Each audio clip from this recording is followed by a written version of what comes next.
오늘도 주님의 말씀을 깨닫는 은혜와 함께 하나님 나라를 누리는 복이 있기를 주님의 이름으로 축원합니다. 우리는 살아가면서 여러 가지 권위들을 내세울 때가 있죠. 권위를 인정하고 존중하는 건 꼭 필요한 부분입니다. 상대방의 권위를 존중해주고 인정해주는 것 굉장히 중요한 부분이죠. 그런데 반대로 권위주의는 우리가 절대로 경계해야 될 부분이에요. 권위주의라는 것, 권위를 존중하는 것과는 엄밀히 달라요. 권위주의는 자기의 권위를 내세우는 거죠. 나의 권한, 권리, 권위 이런 것들을 내세우게 되면 그것으로 인해 올바른 질서를 세울 수가 없어요. 상대방의 권위를 존중해주면 질서가 세워지지만 내 권위를 내세우기 시작하면 질서가 오히려 무너지게 되어지는 거죠. 그래서 우리에게 있어서 중요한 부분은 누구의 권위냐가 중요해요. 상대방의 권위는 존중해주되 나의 권위는 어떻게 해야 돼요? 내려놓고 낮아지고 섬길 때 정말 참된 질서가 설 수 있는 거죠. 그래서 권위를 내세우는 것, 결국에는 내 권위를 언제 내세우게 돼요? 상대방을 존중하고 싶지 않을 때 그래요. 싸우고 다투다 보면 상대방의 말이 다 맞거든요. 그러면 이제 마지막에 할 말 없을 때 하는 게 뭐예요? 너 몇 살이야? 이러면서 이제 자기의 권위를 내세우는 거죠. 내가 더 나이 많다는 거예요. 너 어디 출신이야? 내 출신이 더 좋고 너의 출신은 아무것도 아니라는 거예요. 너 어느 학교 나왔어? 이 결국에는 자기의 권위를 내세우는 거죠. 상대방의 말이 다 맞고 결국에는 논리적으로 뭔가 내가 내세울 게 없을 때 내세우는 게 나의 권위가 되어지는 거예요. 이 말씀을 왜 드리냐 하면 예수님 당시에 바리새인들, 대제사장들, 장로들, 서기관들 예수님께서 전하시는 천국 복음에 그 어떤 흠도 없었어요. 참된 진리를 전하셨어요. 예수님의 행하시는 일들에 그 어떤 문제도 없었어요. 오히려 병든 자를 고치고 귀신을 내쫓고 누구의 것을 빼앗는 일이 없었어요. 어떤 경제적인 이득을 취하시는 바가 없어요. 흠 잡을 게 없죠. 그리고 지금 예수님께서 예루살렘에 입성하셔서 성전을 정하셨어요. 성전을 정하셨지만 예수님의 그 행동에 틀린 게 없거든요. 결국 자기들의 이익에는 문제가 발생했지만 그리고 자기들이 행한 불의한 일이 불법이 드러나게 되어졌지만 예수님에게 뭐라고 따질 것이 없었어요. 예수님에게 문제 삼을 만한 것이 아무것도 없었어요. 그러니 이들이 할 수 있는 건 뭐밖에 없어요? 자기들의 권위를 내세우는 거죠. 우리는 대제사장으로서 성전에서 무엇이든지 행할 권위가 있다는 거예요. 장로들은 자기들이 장로로서의 권위가 있기 때문에 백성들을 지도할 권위가 있지만 너희에게 그럴 권위가 있느냐 이거죠. 그래서 오늘 본문에 보면 예수께서 성전에 들어가 가르칠세 예수님께서 성전에 들어가 가르치니까 대제사장들과 백성의 장로들이 나와 이르되 무엇을 이제 문제 삼아요? 내가 무슨 권위로 이런 일을 하느냐? 또 누가 이 권위를 주었느냐 말하죠. 자기들의 권위를 내세우는 거예요.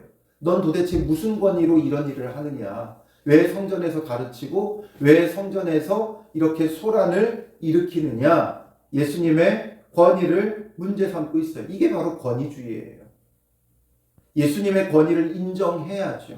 예수님이 전하시는 천국 복음을 들어보면 예수님의 권위가 어디로부터 왔다는 걸 알 수 있어요? 하늘로부터 왔고 하늘 아버지 하나님으로부터 왔다는 것, 그리고 하나님의 아들 독생자 그리스도로서의 권위, 하늘 영광 보좌, 하나님과 동등된 하늘 보좌에 앉을 그 영광과 권위를 가지신 분이라는 걸 알 수 있죠. 그러니 예수님의 권위를 인정하고 존중해야 되는데 예수님의 권위는 완전히 무시하고 자기들의 권위만 내세우는 거예요. 자기들의 대제사장으로서의 권위, 이 성전을 주관할 그 권위, 또 장로로서 백성들의 지도자가 된 권위, 가르칠 권위는 우리에게 있고 성전에서 무엇을 행할 권위는 우리에게 있다 이거예요. 그러니 너가 도대체 무슨 권위로 이런 짓을 하냐 이거지. 그래서 무슨 권위로 이런 일을 하느냐, 또 누가 이 권위를 주었느냐, 권위를 따져 묻는 거예요. 그러니 예수님께서 대답하시죠. 나도 한 말을 너희에게 물으리니 너희가 대답하면 나도 무슨 권위로 이런 일을 하는지 이르리라. 하나를 내가 먼저 물어보겠다. 너희가 대답하면 나도 대답하겠다 이거죠. 그러면서 물어본 게 무엇이에요? 요한의 세례가 어디로부터 왔느냐? 하늘로부터냐? 사람으로부터냐? 세례 요한의 권위에 대해서 그들에게 묻고 있어요. 이것을 그들이 몰라서 아니면 그들에게 가르치려고 하는 것이 아니라 이것을 물음으로써 그들의 마음이 어떠한지를 여실히 보여주려고 하는 거죠. 그러니 그들이 서로 의논하죠. 만일 하늘로부터라 하면 어찌하여 그를 믿지 아니하였느냐 할 것이요, 만일 사람으로부터라 하면 모든 사람이 요한을 선지자로 여기니 백성이 무섭다 하여. 이들이 지금 스스로 의논하며 하는 게 뭐예요? 하늘로부터라 하면 이게 문제되고 사람으로부터라고 하면 저게 문제되고. 그러니까 이들이 이런 생각을 하는 이유는 뭐예요? 항상 내가 그러면 남도 그럴 것이다 생각한다는 거죠. 그러니까 예수님께 권위를 묻는 건 이들이 무엇을 대답해도 문제 삼으려고 했던 거예요. 하늘로부터다 라고 하면 이들은 뭐라고 말하려고 그래요? 신성 모독이다 말하려고 하고, 사람으로부터라 하면 아무런 권위가 없다 하면서 문제 삼으려고 하는 거죠. 그러니 이들은 예수님이 뭘 대답해도 문제 삼으려고 하는 악한 마음 가운데 있으니까 예수님의 질문에도 대답하지 못하는 거예요.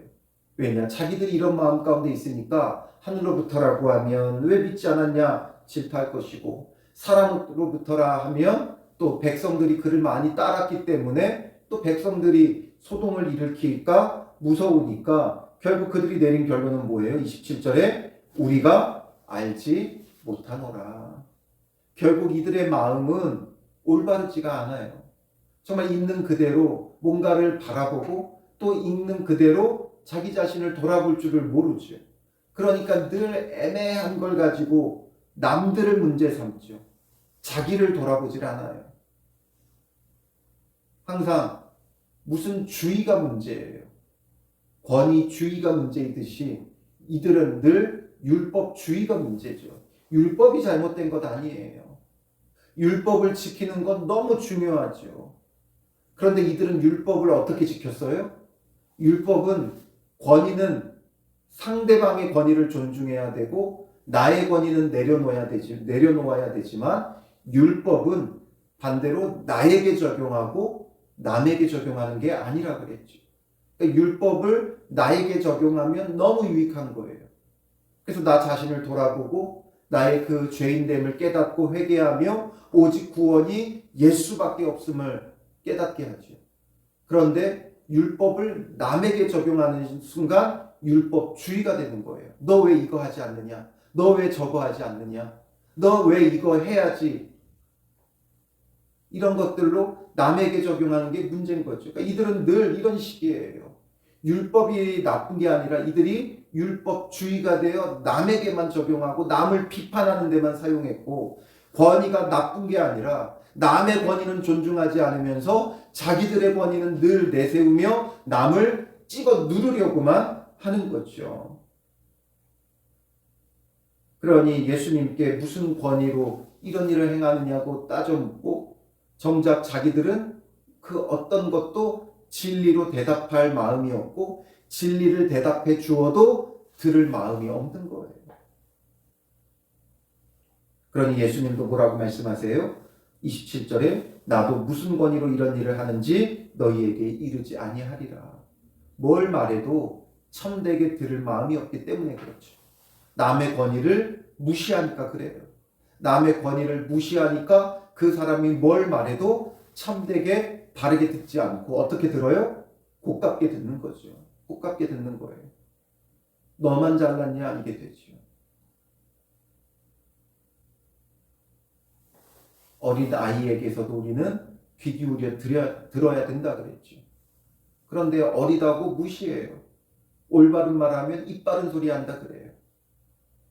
그게 바로 이들의 모습이었고 오늘 우리의 모습이죠. 누군가가 바른 말을 해도 이상하게 기분이 나빠요. 정말 내가 잘못한 게 맞는데도 남이 바른 말을 하면 이상하게 기분이 나빠요. 그게 권위주의예요.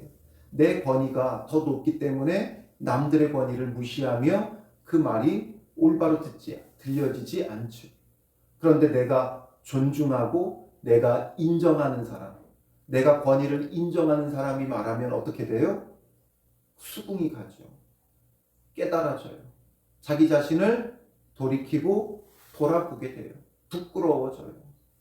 그러니까 상대방의 권위를 존중하면 이렇게 되겠죠. 누가 말해도, 어린아이가 말해도, 나보다 나이가 어려도, 나보다 더 많이 배우지 못해도, 나보다 더 많이 가지지 못해도, 나보다 더 높지 못해도 상대방의 권위를 존중하게 되는 순간 우리는 참되게 들을 수 있는 거예요. 예수님께서도 말씀하시지 않고 이들에게 한 가지를 예를 들어 그들의 자신을 돌아보게 하셔요. 그게 무엇이냐? 28절에 너희 생각에는 어떠하느냐? 한번 잘 생각해봐라. 어떤 사람에게 두 아들이 있었는데 맏아들에게 가서 이르되 오늘 포도원에 가서 일하라. 오늘 포도원에 가서 일해라. 큰아들에게 이야기했어요. 그랬더니 큰아들이 뭐라 그래요? 아버지 가겠나이다 말해요. 말은 했는데 정작 어떻게 해요? 가지 아니하고. 근데 안 갔어요. 말은 늘 잘해요. 하겠습니다. 제가 하겠습니다. 그런데 정작 하지 않는다는 거죠. 근데 둘째 아들에게 가서 또 그와 같이 말하니 둘째 아들에게 오늘 포도원에 가서 일해라 말했어요. 근데 둘째 아들은 좀 뭔가 불순종적이고 반항적이에요. 그러니까 실소이다 말해요. 그런데 가서 뉘우치고 어떻게 해요? 내가 아버지한테 이러면 안 되는데 깨닫고 가게 되어지죠. 그래서 정작 포도원에 간 건 싫다고 했던 둘째 아들이고 가겠다고 막 순종하며 이야기했던 큰아들은 맏아들은 가지 않았어요. 그러니 잘 생각해 보라는 거죠. 31절에 그 둘 중에 누가 아버지의 뜻대로 하였느냐. 겉보기에는 큰아들은 순종적이지만 둘째 아들은 반항적이지만 그러나 결국 아버지의 뜻대로 행한 건 큰아들이 아니고 둘째 아들이에요. 그러니 누가 아버지의 뜻대로 했느냐. 그래 대답하죠. 둘째 아들이니이다. 둘째 아들이 맞지요. 그러니 예수님께서 그들에게 이르시되 내가 진실로 너희에게 이르노니 세리들과 창녀들이 너희보다 먼저 하나님의 나라에 들어가리라. 세리들과 창녀들은 누구를 지칭하는 거예요? 이 당시에 누구나 다 손가락질하는 죄인들이지요. 이들이 바로 둘째 아들 같은 사람들이에요. 반항적이고 불순종하고 불의하지만 그러나 이들의 장점은 뭐예요? 자기의 죄를 인정한다는 거예요. 왜냐하면 거부할 수 없는 분명한 죄가 있기 때문에 그렇죠.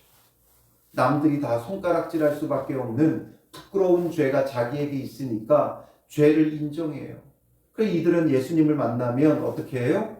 자기 죄를 인정하고 회개하고 돌이켜서 예수님을 믿고 따르니까 당연히 이들이 먼저 하나님 나라에 들어가는 거예요.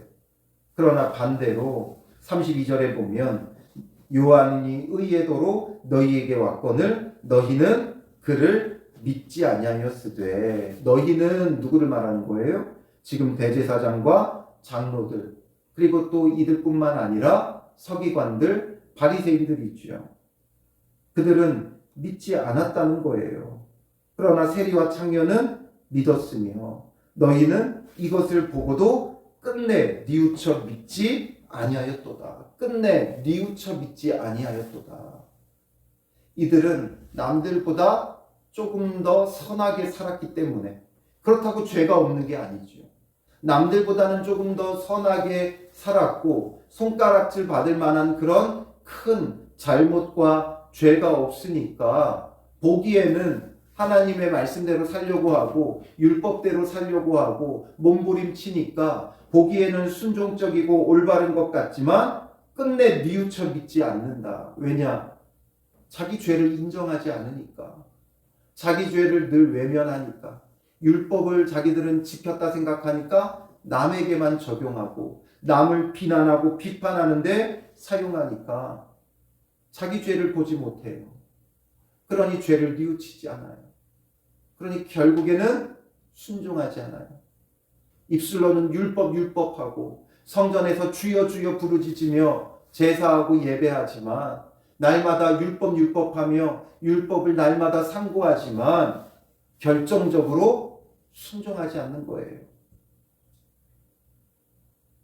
이들의 모습을 예수님께서 이제 뒤에 가보면 23장에 이렇게 말씀하세요. 23장 2절부터 5절에 보면 서기관들과 바리새인들이 모세의 자리에 앉았으니 그러므로 무엇이든지 그들이 말하는 바는 행하고 지키되 그들이 하는 행위는 본받지 마라.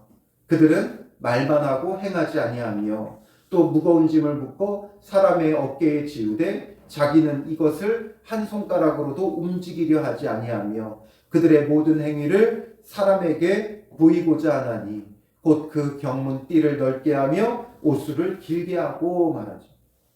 그들의 특징은 말만 하고 행하지 않는다. 아까 마다들이 그랬죠. 가겠나이다 말해놓고 결정적으로는 가지 않는 거예요. 결국 이들은 늘 말은 하지만 율법에 대해서 이야기하고 말하지만 마치 자기들이 지켜 행하는 것 같지만 결국에는 행하지 않는 거예요. 또 무거운 짐을 묶어 사람의 어깨에 지우되 자기는 한 손가락도 움직이려 하지 않는다. 그러니까 남들에게 가르치기만 하고 정작 자기는 행하지 않는다라는 거죠. 그러니 그들의 모든 행위를 사람에게 보이고자 하나니 사람에게 보이려고 하지 정작 자기는 하지 않아요. 그러니 하나님은 어떤 하나님이에요? 은밀한 중에 보시는 하나님이라고 했죠. 그러니 은밀한 중에 내 모습이 정말 중요한 거예요. 남들이 보이는 자리에서는 다 경건하고 다 거룩하죠. 교회에 와서는 성도들이 보는 가운데는 다 경건하고 다 거룩해요. 그러나 정작 아무도 보지 않는 자리에서의 내 모습, 즉 은밀한 내 마음이 중요한 거죠. 남들에게 보여지지 않는 내 마음이 얼마나 하나님 앞에 순종하며 거룩하냐, 이게 중요한 거예요. 겉으로는 늘 좋은 말 하지만 속으로는 욕하죠. 그런데 이걸 거룩하다고 할 수 있겠어요? 이걸 하나님 앞에 순종한다고 말할 수 있겠어요? 겉의 행위는 사랑을 베풀고 선을 베풀죠. 뒤에서 딴소리예요. 그걸 우리는 사랑이라고 말할 수 없겠죠. 그러니 실망하잖아요. 겉과 속이 다르기 때문에 그 비열함 때문에 오히려 더 화나고 분노하는 게 우리잖아요. 그런데 오늘 우리는 그렇지 않느냐. 우리의 속사람이 중요한 거예요. 겉에 보여지는 것 아무것도 아니에요. 정말 우리의 중심이 얼마나 주님 앞에 바르냐라는 거죠. 저도 목사라는 옷을 입고 있잖아요. 목사라고 하니까 늘 거룩해 보이고 늘 선해 보이죠. 목사라는 그 직분이 보여지는 게 있어요.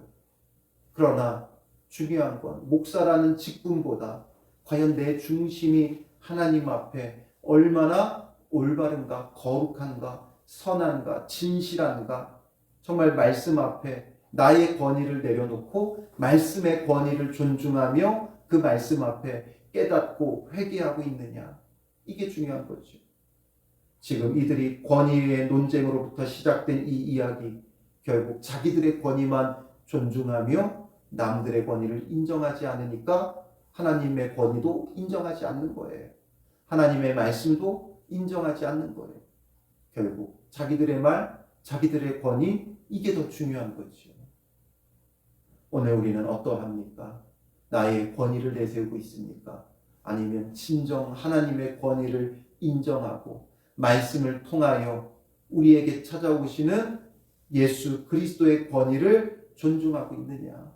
그 말씀을 바르게 듣고 깨닫고 그 말씀을 나에게 적용하며 회개하는 참된 말씀의 권위를 존중하느냐? 입술로는 말씀하지만 그러나 정작 마음은 그 말씀에서 먼 말씀을 깨달음도 없고 말씀의 어떤 지식만 내세우고 있지는 않은지 우리 자신을 늘 돌아봐야 하는 거죠. 그리고 남들의 권위를 내가 존중하는가? 남들의 말을 고깝게 듣지는 않는가? 정말 참된 하나님의 권위를 존중한다면 나의 권위를 내려놓게 되고 나의 권위를 내려놓으면 남의 권위를 존중하게 되어 있어요. 남의 권위를 존중하지 않으면 나의 권위를 반대로 내세우게 되어 있고 나의 권위를 내세우면 하나님의 권위도 무시하게 되어 있는 거예요. 결국 이 모든 것들이 연결되는 거예요. 과연 나는 어떤 사람인가? 정말 주님의 권위를, 예수 그리스도의 권위를, 그의 말씀의 권위를 높이는 자인가? 오늘 주님의 말씀의 그 권위 앞에 우리의 권위를 내려놓고 무엇을 통해 말씀하셔도 말씀을 통해 말씀하시면 그 말씀을 듣고 내 가족을 통해 말씀하시면 가족을 통해 듣고 나보다 어린 자를 통해 말씀하시면 그 이야기를 들을 수 있는 그런 참된 권위를 존중하는 믿음의 사람들 되시기를 주님의 이름으로 축원합니다. 기도하겠습니다. 살아계신 아버지 하나님, 오늘 우리는 철저히 나의 권위는 내세우며 남의 권위는 무시합니다. 교만하여져서 모든 행위를 사람에게 보이고자 하고 말만 하고 행하지 않는 우리의 이 모습들을 보게 됩니다. 아무리 올바른 말이라도 좋게 들리지 않는 우리의 이 거만함과 교만함, 자기 권위에 아버지 하나님 내려놓지 못함을 용서하여 주시고 겸손히 정말 우리의 모든 권위를 내려놓고 오직 주님의 말씀을 존중하는 자 되게 하여 주셔서 말씀 앞에 회개하며 말만 하는 자가 아니라 온 마음으로 순종하며 행하여 거룩함을 세워가는 믿음의 사람 되게 하여 주시옵소서. 참된 권위를 존중하며 진리의 말씀 앞에 순종하는 믿음의 사람들 되게 하여 주실 줄 믿사오며 예수님의 이름으로 기도합니다. 아멘.